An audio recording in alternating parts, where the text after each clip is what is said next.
Now it's time to move on because this weekend we saw events take place across Europe to mark 100 years since the end of the First World War. And there was one common theme in the speeches of European leaders. Here's today's You Said It. Le patriotisme est l'exact contraire du nationalisme. Le nationalisme en est la trahison. En disant nos intérêts d'abord et qu'importe les autres, on gomme ce qu'une nation a de plus précieux, ce qui la fait vivre, ce qui la porte à être grande, ce qui est le plus important, ses valeurs morales. Die Sorge etwa, dass sich wieder ein nationales Scheuklappendenken ausbreitet. Der Erste Weltkrieg hat uns gezeigt, in welches Verderben Isolationismus führen kann. Und wenn Abschottung vor 100 Jahren schon keine Lösung war, wie könnte sie das heute sein? In einer vielfach vernetzten Welt mit 5-mal so vielen Menschen auf der Welt wie damals. Ci, którzy kibicują dzisiaj w Europie nacjonalizmom, ci, którzy obstawiają dezintegrację i konflikt, nieuchronnie doprowadzą do zagrożenia absolutnie fundamentalnego także dla naszej polskiej niepodległości.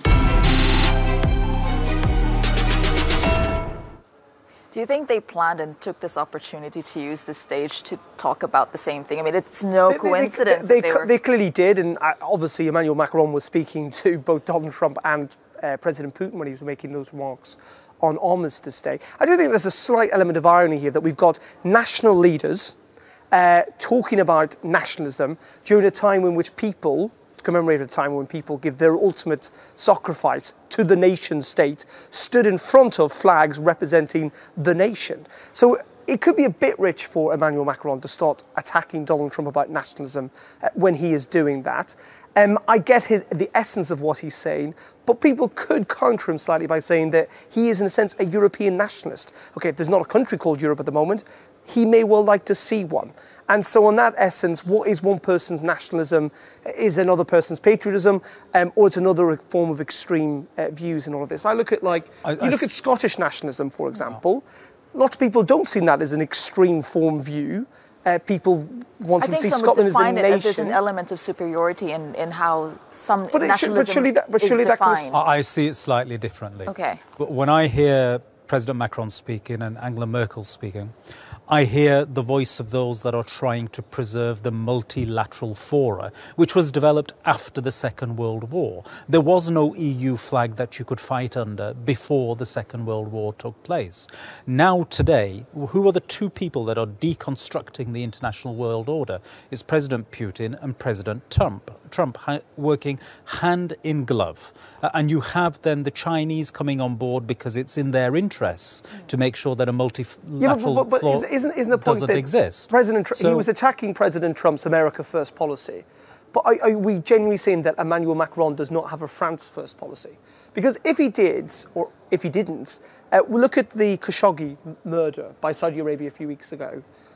Where was France when they've been asked by Germany to stop selling arms to Saudi Arabia? He was operating a France-first policy. But what you do not is Emmanuel Macron a little bit hypocritical? What you do not have is a French president that is dismantling the international world order. For instance, a matter of weeks from now, unless the Americans remove the blocks they have placed at the WTO, the arbitration system at the WTO is going to freeze. Okay?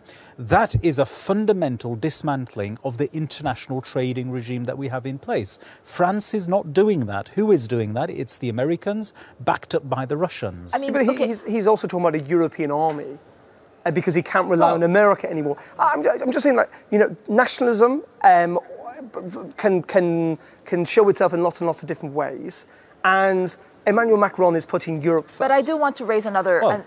Another point, because we're talking about the message being for Trump, Putin, and people outside of Europe, but then there's also the inside kind of nationalism that they're having to deal with. I mean, for a ceremony that unites them, don't you see? Is it the cracks in Europe, the rise of nationalism in Europe, creating that division, also the target of this message? I think, I think Emmanuel Macron's message is not to Marine Le Pen supporters. But he does have to address them from time to time, and has to appear. But to say to Europeans, like, there is this rise of nationalism, and we should come together, and this is the vision of Europe that we have. Those coming up. Look at the two people giving that message. Both of them have had to fight those nationalist elements. Macron had to fight Le Pen in order to win the presidency. In Poland too, he made that speech. Well, yeah, absolutely. And Angela Merkel has recently fought an election where the AfD did tremendously well.